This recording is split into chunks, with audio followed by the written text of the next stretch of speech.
Welcome back to another episode of the Beyond the Arc podcast. Today's episode, we're going to be going through and talking about free agency a little bit with the top free agents coming up here pretty shortly as the NBA does come to a conclusion for the 2026 season. Also, we're going to be doing a little bit of a start bench cut, just giving you three players.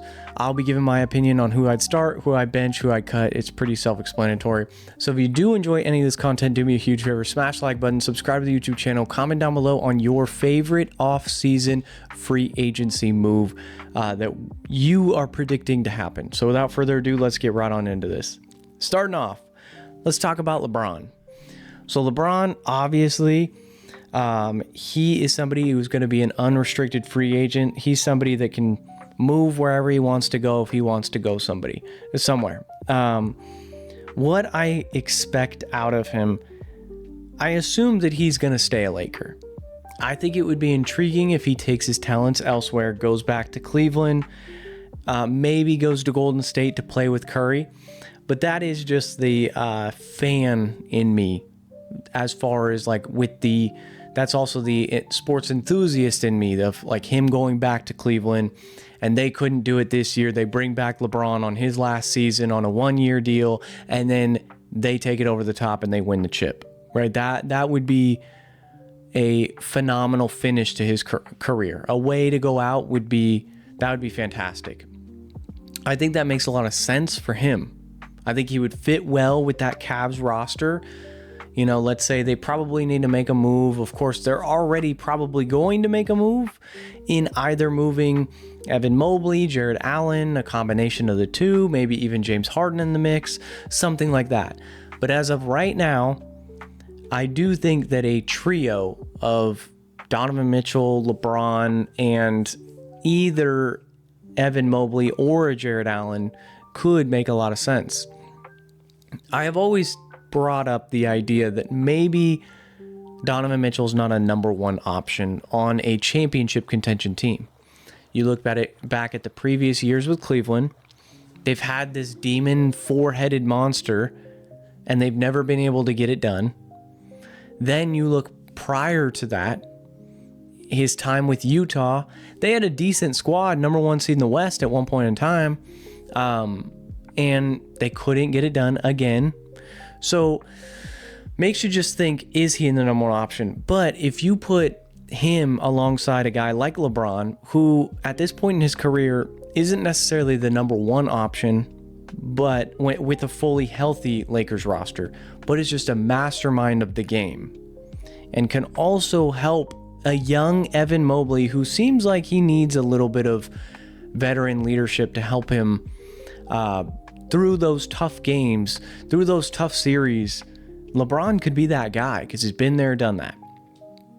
Right? Of course, other positions he could land could be like Denver. I don't see that really happening. I don't think he's going to take his talent to Denver.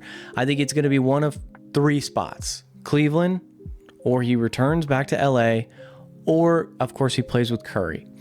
Now this, from a fan perspective, would be fantastic to watch, but I think it would hurt his legacy too much if he goes and joins Curry and then they win a chip, right? Because then it falls along the trajectory of Kevin Durant. I don't think he'd get a lot of credit that he would deserve if he did go win a championship with Curry, because been there, done that with a previous all-time great, and then that all-time great left, and then they still won without him. They won before him, they won without him. That argument would apply to LeBron. So I don't think that happens. Realistically, I think it's between LA and Cleveland. Cleveland just because it would be his home. At the end of the day, I'm going to say he stays with LA. They run it back. They make a change, a slight minor change to the roster, but realistically, I think that it's pretty much done. His career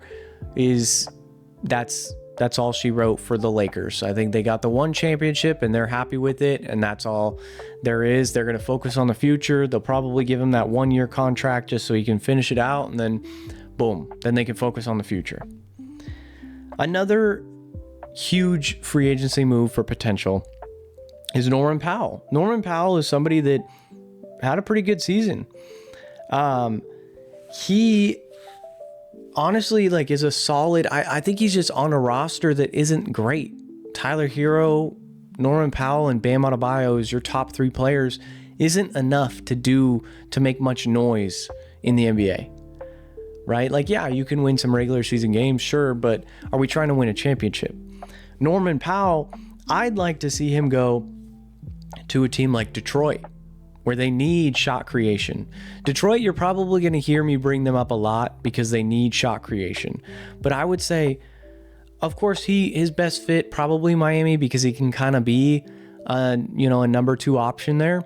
But I'd like to see him in, Detroit or even Orlando, where Orlando's desperate for offensive ability, right? They are totally desperate. So why not go get a bag and you just move a couple blocks down the road pretty much from Miami to Orlando, and then you're still balling out in Florida. I mean, I see here that there's a projected 3-year, $65 million with a team option in that final season. I know Orlando is potentially going to make a move off Jalen Suggs, move off Jonathan Isaac, kind of clear some cap up and they might make a decision about Franz or Paolo. So if they do that, they might be able to retain enough flexibility so that they can bring in a guy like Norman Powell. So then you have a roster of Paolo, Desmond Bane, and Norman Powell as your like 3, your big 3. And it's not a terrible big 3 by any means. And even if it's just as simple as you keep Franz, but then you move off Jalen Suggs so you can make enough room to fit in Norman Powell, maybe you can convince yourself, if you're a Magic fan, that's enough to get the job done. I don't know. That's just something that I would like to see more shot creation in those 2 places specifically. And then I think he would make too much money for a lot of other places, like the Bucks could of course use him, but I don't think that they've got the money to retain him or to bring him in. Another player that definitely had some draft stock go up with their playoff performances, it's CJ McCollum.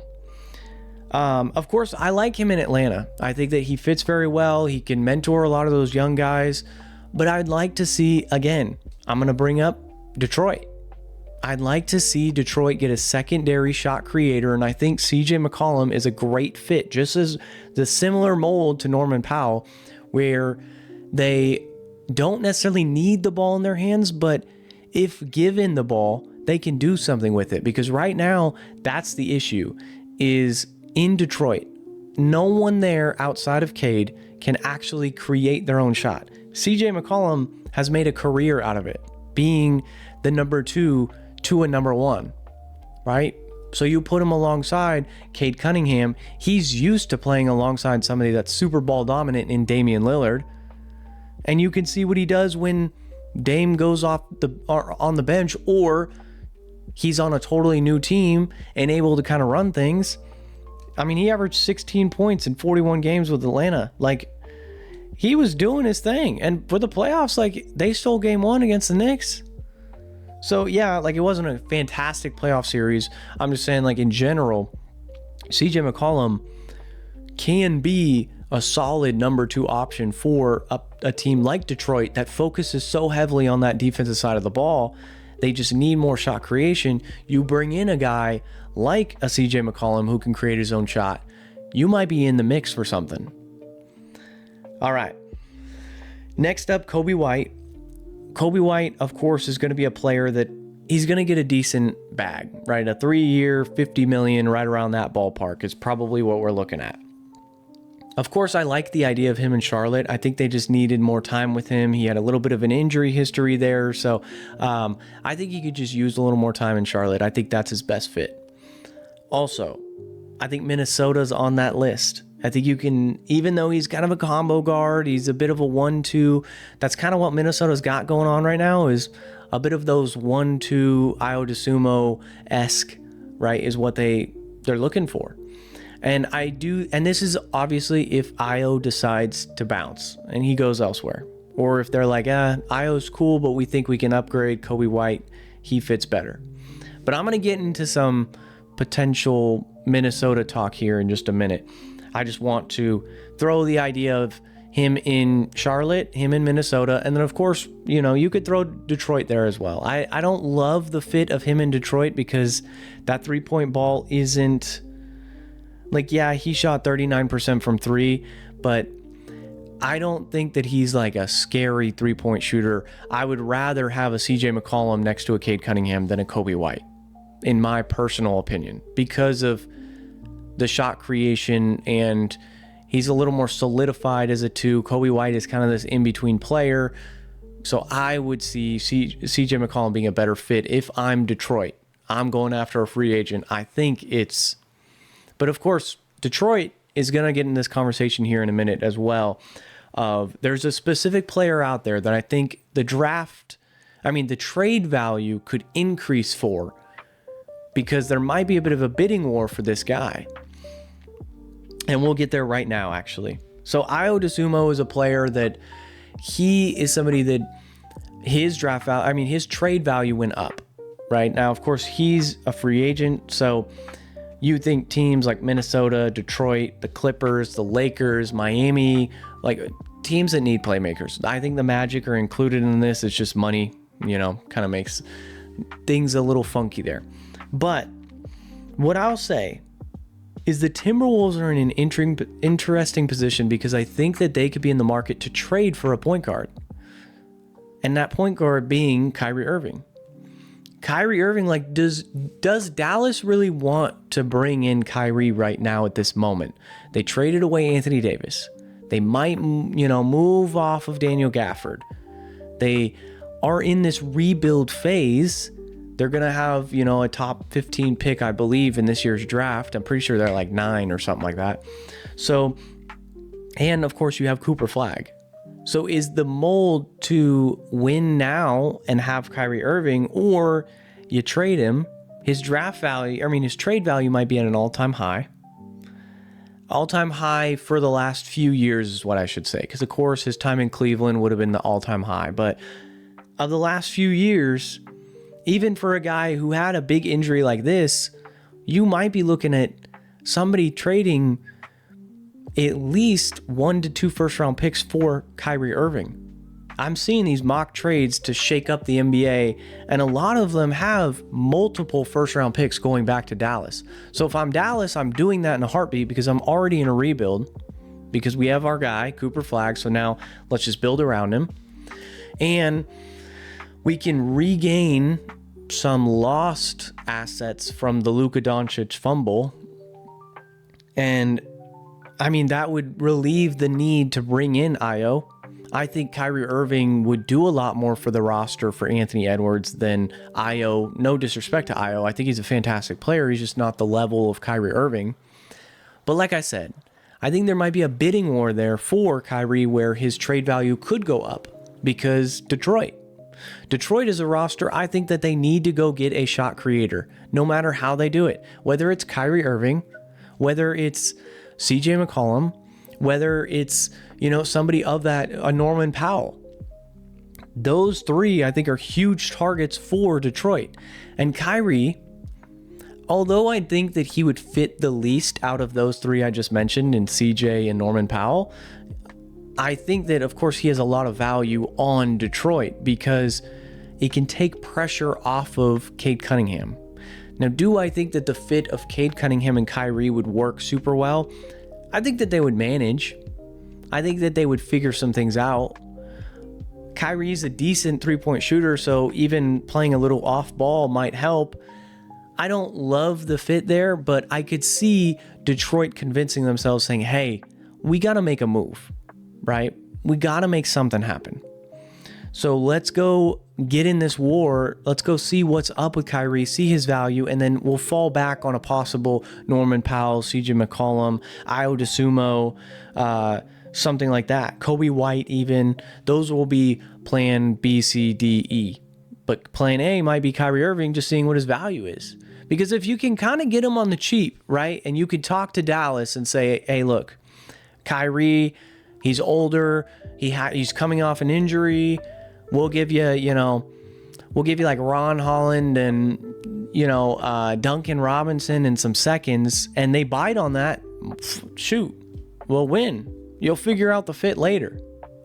But I don't think that his value is going to be, I don't think you can convince them that the value is going to be low because of teams like Minnesota, who are going to be active on a point guard as well. That's where that bidding war goes up. All right, another player. Let's talk about Rui Hachimura. Rui Hachimura probably going to get somewhere around a 4-year, $60 million deal. And a lot of this is coming from an NBA ESPN article. This Rui Hachimura being one of the sought-after traditional 3-and-D wings, he could definitely help a lot of teams. For instance, San Antonio. I don't think San Antonio goes after Rui, but they're a team that's in a spot where, of course, their series currently is tied 2-2, but they're also a team that if they don't win it this year, right, they're in this spot where we've seen in the past, the young team that makes it very far, that doesn't win, the following offseason, they make some minor changes to bring in some guys, some vets that help them win, that have been there before, that have done it before, that have at least been in the league before for years and can do something that they lacked thereof.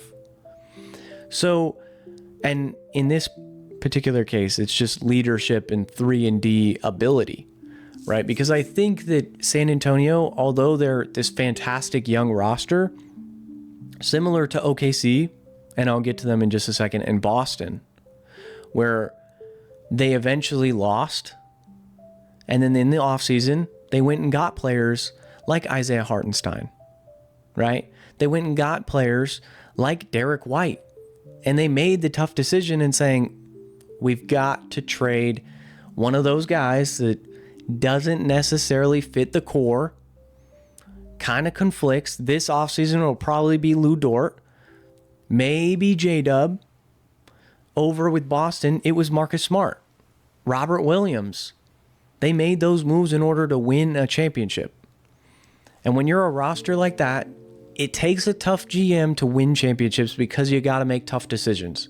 Because yes, the core is fun together. Marcus Smart was the glue of the Celtics, but it got us the ability to go get a guy like Drew Holiday, like Derek White.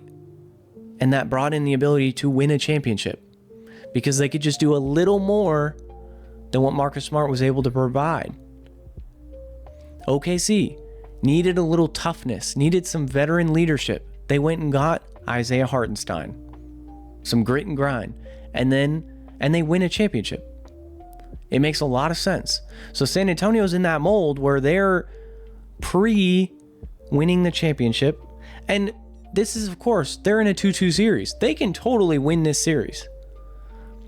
But I'm saying if they don't win it all, they're at that point where it's like, okay, maybe we do convince ourselves we need a guy like a Rui Hachimura, 3-and-D wing, bring him in, some veteran leadership, put him alongside, of course, maybe Devin Vassell doesn't necessarily fit, or maybe Keldon Johnson out the door kind of thing. Like, you're right, you convince yourself we need minutes for Rui Hachimura, who can help us win, not Keldon Johnson per se. This is just all, of course, hypothetical at the moment.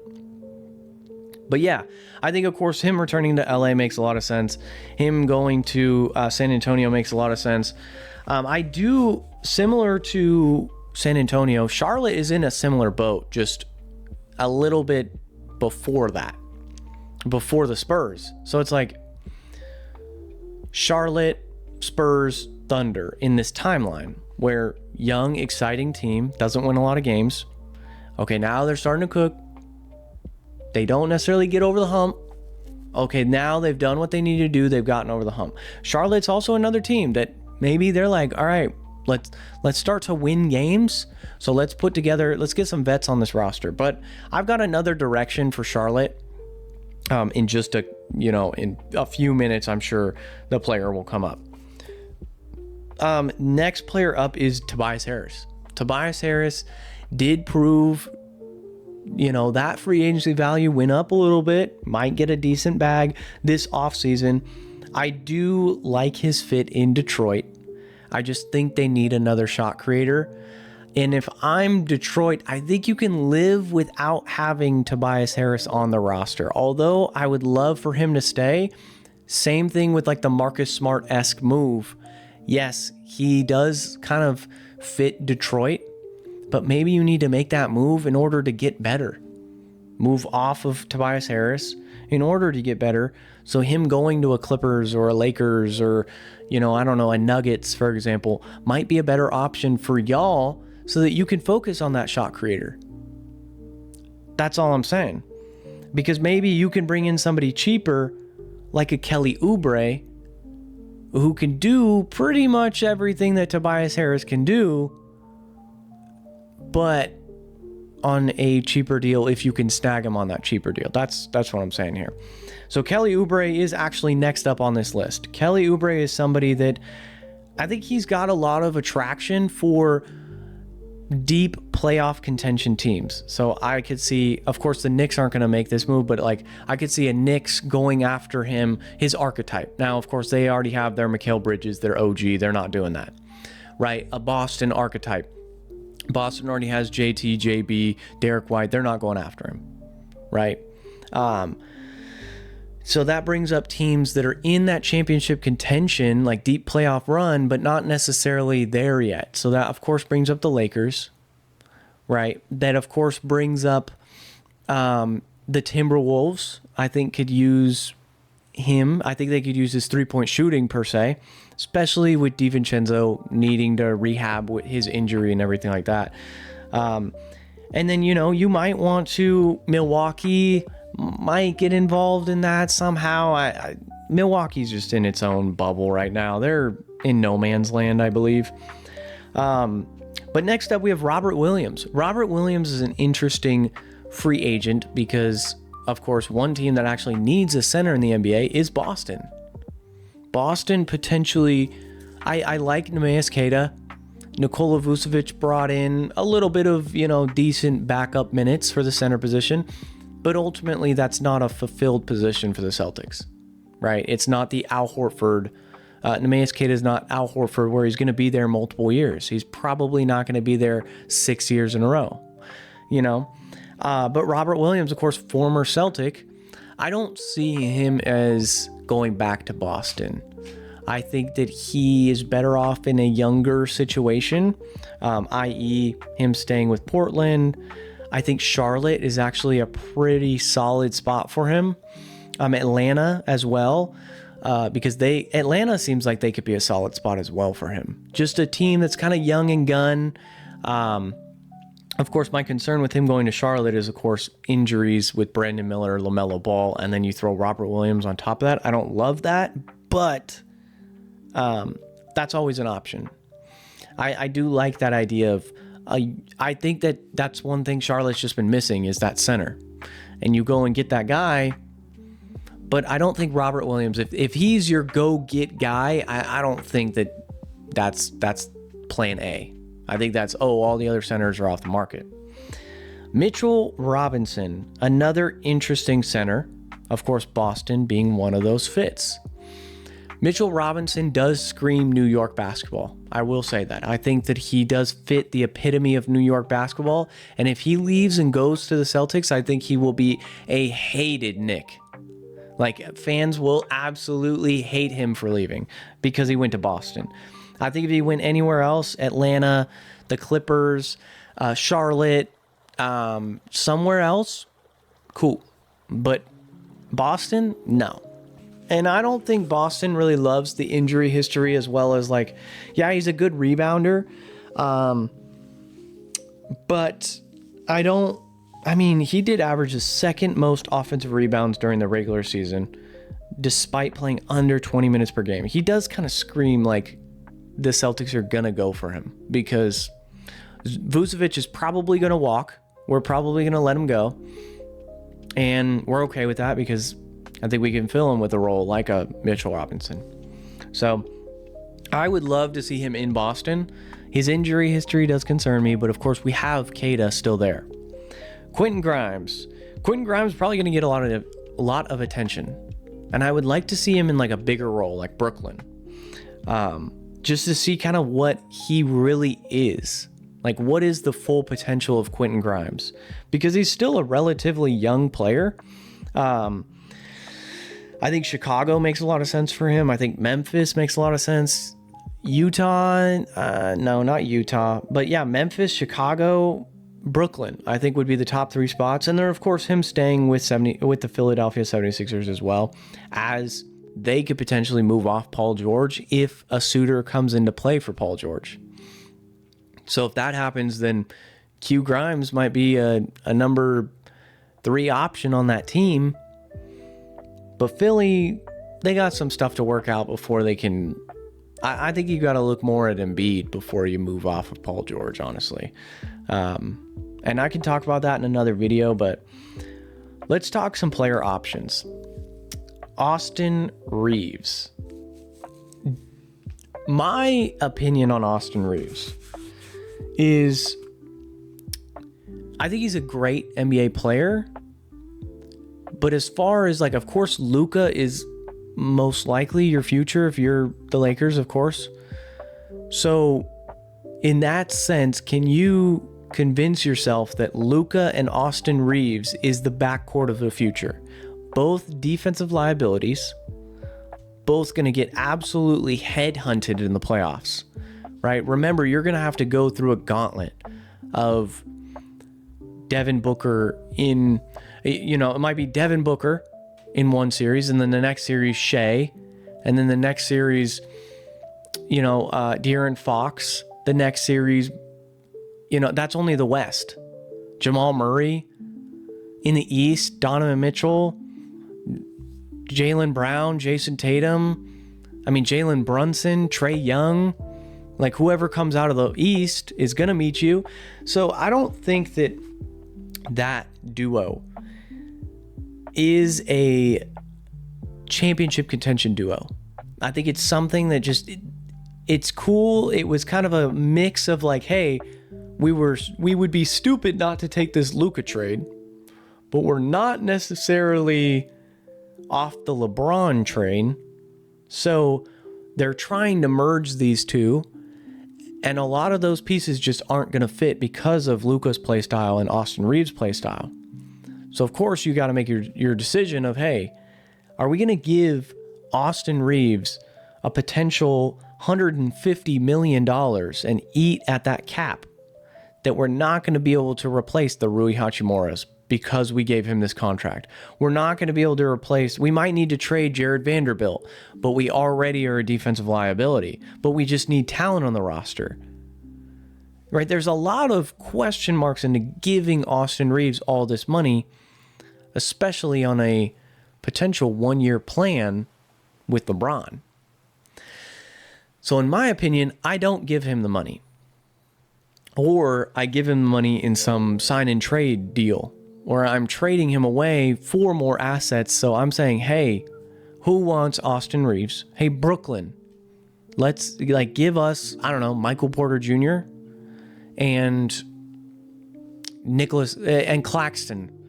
And we'll give you Austin Reeves, Jared Vanderbilt, Dalton Connect, and this year's 25th overall pick or whatever it is. I think that makes a lot of sense if you're the Lakers, because you get some scoring, and PJ doesn't necessarily need the ball in his hands. He's a long, athletic wing, at least. He's not a fantastic defender, but he's a better defender than Austin Reeves. And then, of course, you get Nicholas Claxton in the mix too, which you need a center, right? Jackson Hayes and DeAndre Ayton is not a great center core. But Austin Reeves, I'm personally not giving him the money. I'm not. Or if I'm giving him the money, it's in an immediate sign and trade deal. Next up here, Cleveland with James Harden. They've got to give him the money. You traded away Darius Garland, you got to give him the money. I don't love the fit. Similar to just how we were talking about with Luka and Austin Reeves, the Knicks are proving that you can just headhunt James Harden all day long, and nobody was doing anything about it. And the Knicks are going to win this series because of that. because James Harden is a defensive liability, but to be honest, Donovan Mitchell also a defensive liability. So you're in the same boat that the Lakers are in with Luka and Austin Reeves. Realistically, you are. So you got to give him the money, unfortunately, because you traded away Darius Garland, unless you do some miraculous sign and trade as well, but I don't think we're getting multiple sign and trades. I don't know. The next guy I want to talk about after James Harden is Trae Young. Trae Young is a player, the Wizards are going to give him all the money in the world. Whatever he needs, 3-year, $100 million, whatever that contract ends up being, $40 million a year. So what, $120, $130 million a year for that 3 to 4 year contract? Makes a lot of sense. They've got to give him the money. You invested too much. You honestly didn't invest a lot into getting him, but you're on a timeline now because Trae Young, Anthony Davis, and of course the Wizards having the number 1 overall pick, AJ DeBonsa or Darren Peterson, or maybe they surprise us and go with like Boozer. But of course you have Alex Sarr and Anthony Davis, so most likely one of the first 2 guys I named. And yeah, you have a solid core there where there's no pressure on that rookie to be great year 1 because the pressure is going to be on Trae Young, AD, going to be on Alex Sarr to perform. So then that third guy can just learn. That first round pick that they make, the first overall pick that they make, can just kind of chill. All right. Draymond Green is another interesting player because are the Warriors prepared to call it quits on the foundation of Steph Curry, Draymond, Clay? Because Clay obviously out the door. But I think Draymond fits the best. I think he only fits with Golden State. I do think if he were to play elsewhere in some other systems, of course he would fit. It just wouldn't be the level that he fits with Golden State. I mean, him and Curry are literally like peanut butter and jelly. They play the game so fluidly together. And it's because of 100% trust, 100% chemistry. Like, they fit very well together. Their play styles are perfect for one another. So I think, of course, you have a lot of money tied into Steph Curry, Jimmy Butler.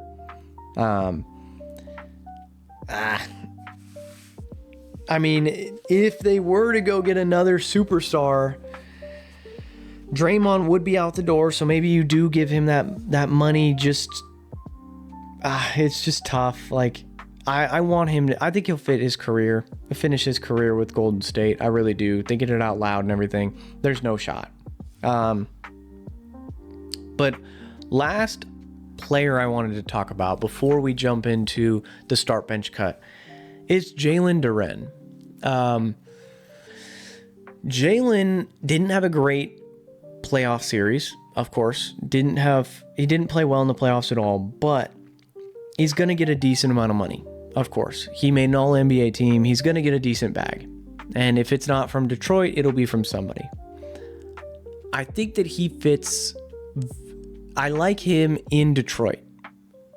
But also, I think there's a sneaky team that if Detroit doesn't want to offer him the bag, whatever the max that Charlotte can offer him, I want them to offer it, because I think that him in Charlotte would just be the perfect fit for Charlotte, right? He's a young player.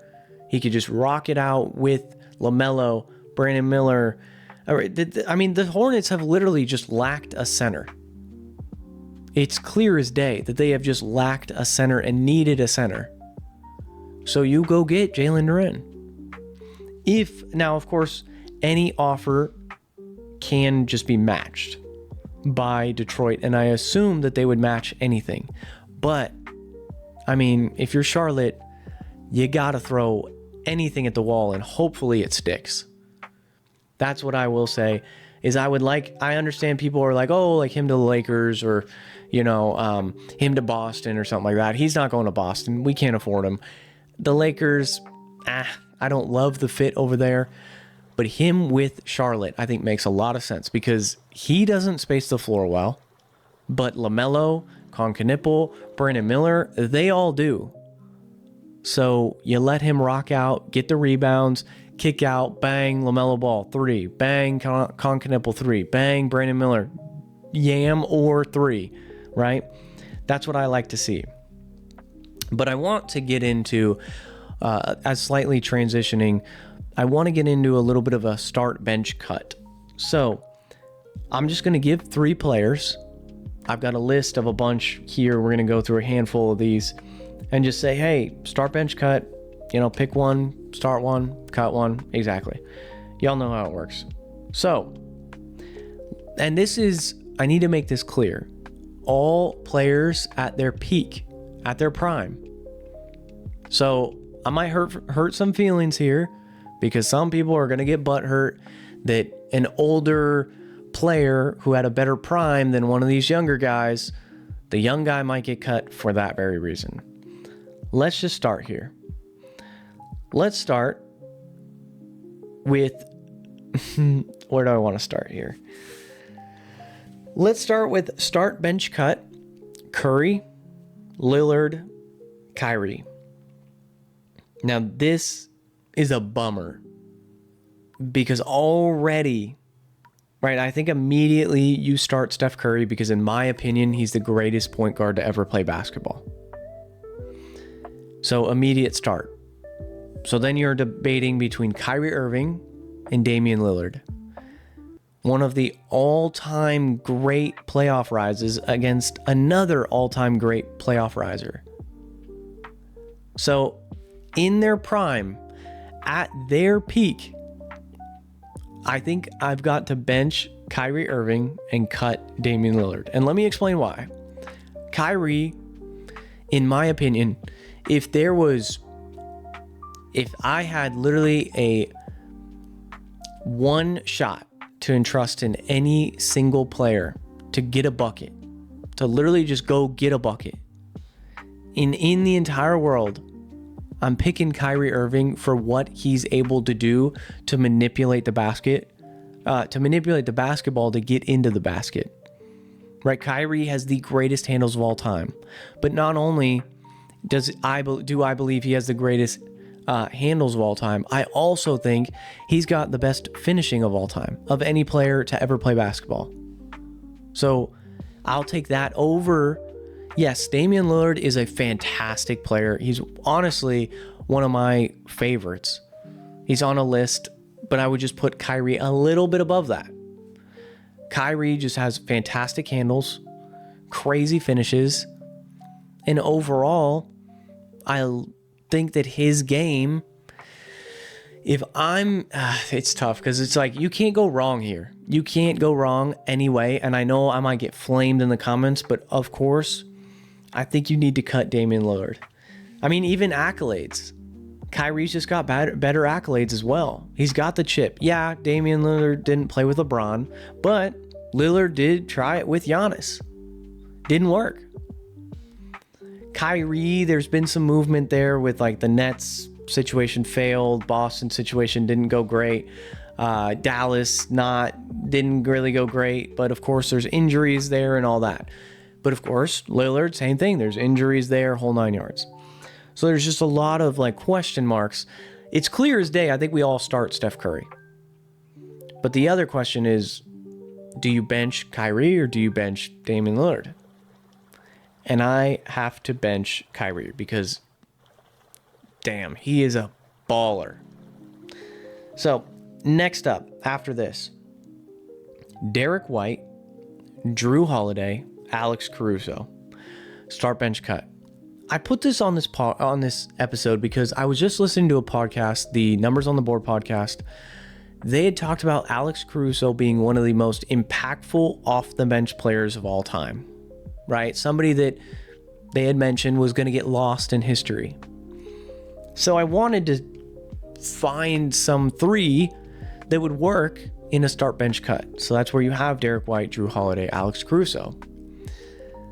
In this sense, I think I'm starting Drew Holiday because he's done it on multiple teams, both Boston and Milwaukee. And I think he's the best defender of the bunch. I mean, Alex Caruso is a really good defender.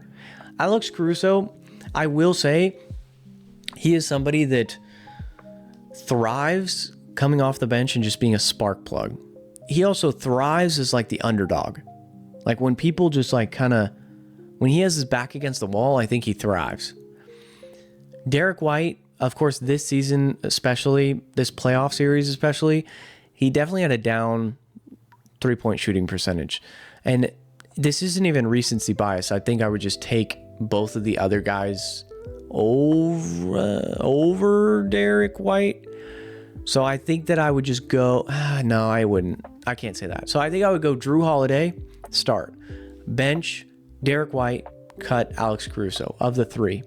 Now, although Alex Caruso is this phenomenal off the bench spark plug, he's your best defender on multiple teams. He starts for 27 out of the teams in the league. Derek White, though, averages like 22 a game this year. I mean, a lot more pressure on him this year, and he actually didn't have the best season in the world, but as far as doing everything, I mean, I just think offensively and defensively, he's better than Alex Caruso together. Alex Caruso against the Spurs, though, has been shooting the lights out, and been very impressed because you give that guy confidence, and he's shooting very well, and it's very impressive. Jrue Holiday, though, like I said, he did it on multiple teams. He was the point guard on multiple teams, running the offense, and then on the defensive side of the ball, locking up those great players. Then, of course, Derek White, he's been there, done that, won a championship. Alex Caruso, now been there, done that, won a championship. So all three great options. And of course, you try and make this to where there's no wrong way to do it. There's no, like, you cut any one of these guys and you can kind of make an argument for it. You start any one of these guys and you can make an argument for it. But I will say, I think, yeah, you got to cut Alex Caruso in my opinion. All right. Start, bench, cut. LeBron, Kevin Durant, Kawhi Leonard. You got to cut. Obviously, we're starting LeBron. It's no ifs, ands, or buts about it. Kawhi Leonard is my bench player, and I'm cutting Kevin Durant. Now, let me explain why. Kawhi's done it by himself and on a 1-year rental. I mean, that's impressive, and it's probably the second greatest NBA run of all time. He hit the shot that we all know. Yeah, sure, KD got injured in the finals, and who knows what would have happened if he remained healthy, blah, blah, blah. I'm not worried. I'm not talking about what ifs, but Kevin Durant has proven he can't win a championship without Curry. I mean, like, he's gone elsewhere, tried to do it with Kyrie and Harden, didn't work. Tried to do it in Houston, didn't work. And he's probably out the door this year, right? Oklahoma City didn't work. It probably would have worked had they stuck it out, but they didn't. But overall, Kevin Durant, I think his legacy is on similar trajectory to like Carmelo Anthony, where, except of course with more accolades, where just all-time great scorers, but couldn't really get it done on their own. Now, where Kevin Durant is different than Carmelo is Carmelo didn't join the super team. He had the opportunity to do so, but he chose to sign his contract extension a year earlier than LeBron and Wade. But it was supposed to be LeBron, Wade, Melo, and Derrick Rose in Chicago. That was the plan. So now you think, okay, if Kevin Durant didn't go join the Warriors, does he have a ring right now? Probably not. I mean, Oklahoma City, Harden had already left. So you're running Russ and KD, which they get stuffed by the Warriors probably. But of course, like I said, we're not doing what ifs. Just the better player. I'm taking Kawhi over Kevin Durant. Kawhi is a much better defender. Kevin Durant, better scorer, sure. But Kawhi also a fantastic scorer. I mean, like I said, he put that Raptors team on his back. Because the Raptors, I mean, like they weren't even... I wouldn't have even said that they were super close before Kawhi. And then it was a 1-year rental and then he left. Right? I mean, it's a miraculous run. Like I said, it's the second greatest run, in my opinion, in NBA history. First being that Dallas Mavericks team that beat the Heat. So, all right. Next one I want to do here. This is interesting. Start, bench, cut, Jalen Brunson, Tyrese Halliburton, Trae Young. Like I said, this is all-time peak. So that's why I have to cut Tyrese Halliburton. No disrespect to him. Honestly, he's a super fun player to watch. Honestly, he's super exciting to watch too. And I think he can get there and surpass a Trae Young. Because I'm starting Jalen Brunson. I think that's easy. I think that's obvious, easy. But it comes down to Tyrese and Jalen Brunson. I mean, Tyrese and Trae Young. And we're talking peak prime. Peak prime, yes, Halliburton went to the finals. But I think he had a lot more on his roster than Trae Young ever did. And Trae Young, although I don't love his game because he is a bit of a... He has to have the ball in his hands and he doesn't play well off ball.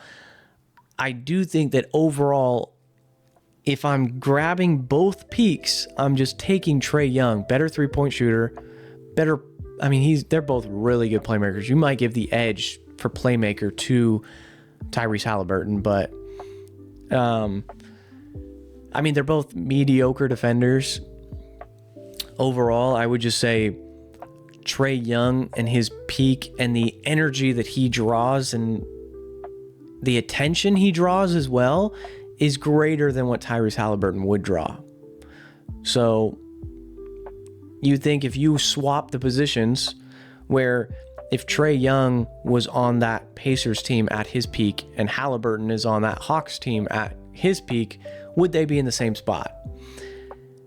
And of course, Halliburton got injured.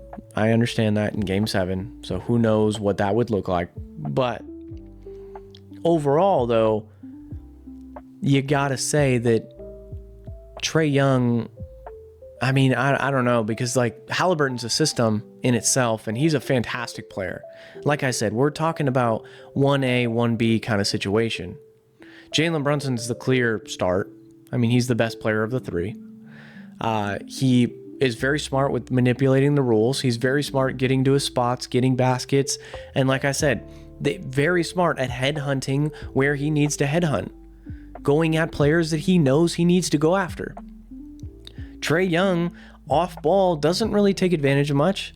Halliburton has the ball in his hands for 25 seconds on the shot clock. Overall, I just think that, yeah, although I like Halliburton's game better, I would take Trae Young's peak over... I mean, we were talking about Trae Young being a possible MVP candidate at one point in time. So, all right, let's do two more and then we'll get on out of here. Next one that I want to do here.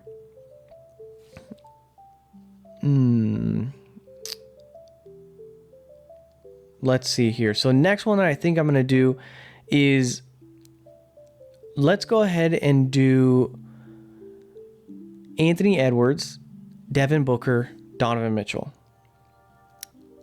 In my opinion, the obvious start would be Anthony Edwards. Gosh, now that I'm speaking it out loud, it's like, I think Devin Booker should be this. Devin Booker, I want to start, but I think I'm going to give the edge to Anthony Edwards because of what he can do on the defensive side of the floor too. So I think you cut Donovan Mitchell. You guys have heard me talk about, I'll take D-Book over Donovan Mitchell any day of the week. So of course, when I'm starting Anthony Edwards, it comes down to those two, and D-Book's my guy. As in, like, I like D-Book's game a lot better, and I think he proved that on he's gotten to the chip. Yeah, he didn't win it, but he got there. Donovan Mitchell hasn't been able to do so. Donovan Mitchell also, I think he's had better rosters. You can't tell me that Cavs roster was not better than that Suns roster. Sure, Chris Paul, Mikal Bridges, DeAndre Ayton, and Devin Booker, but look at DeAndre Ayton now. I mean, look at Chris Paul. Like, yeah, Chris Paul during that championship run was pretty great. But as far as Donovan Mitchell had Darius Garland, Evan Mobley, Jared Allen, right? Like, Evan Mobley was Depoy.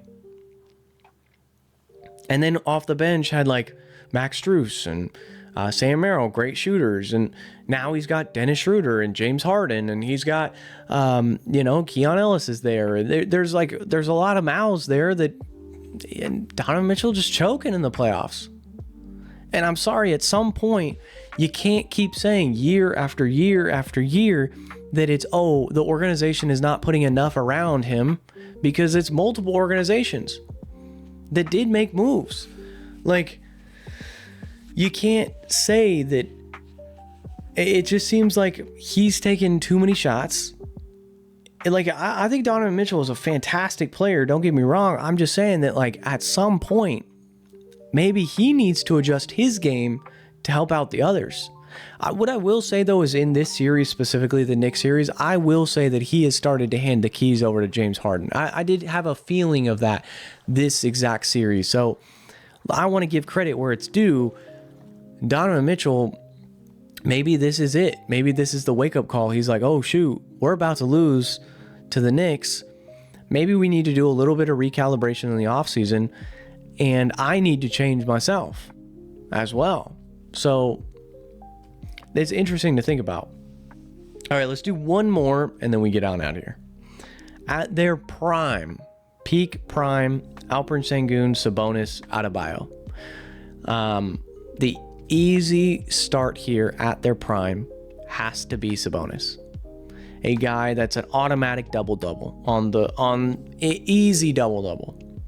He doesn't get a lot of attention because he plays in Sacramento. But on a championship contention team, he would be a main focal point. Then outside of that, you're looking at between Sengun and Bam Adebayo. I'm taking Bam. At their peak, Bam. Now, Sengun. But at their peak, Bam. And Bam's just a better defender. And honestly, I don't like Sengun is a pretty big whiner. He's not really a guy that I fully trust. I think he had a lot of opportunity in Houston to showcase, like, hey, I can be a number one option on this roster. I can do this, I can do that, but it just never really came to fruition. So, all right, guys. Well, thank you so much for tuning in to another episode of the Beyond the Arc podcast. If you did enjoy this content, do me a huge favor, smash the like button, subscribe to the YouTube channel, comment down below, again, your favorite off-season prediction free agent signing. And so without further ado, it's been another Beyond the Arc episode, and I'll catch you guys in the next one. Peace.